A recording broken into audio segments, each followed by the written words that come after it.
My creative type is visionary. Visionary creative type describes me fairly well, I'd say. It's always the little things, the details that kind of make you who you are. I studied graphic design at university and I majored in multimedia.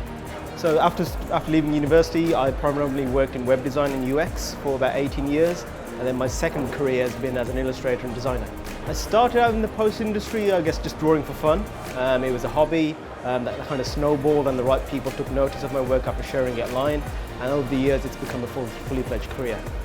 Highlights of my career, I guess, working on Star Wars, Pixar movies, Marvel. Those have been like the biggest things for me. Like everything else in my career, I just put out the best work possible, get connected with the right people, and hopefully they take notice. There's not a massive strategy. I just go seat in my pants.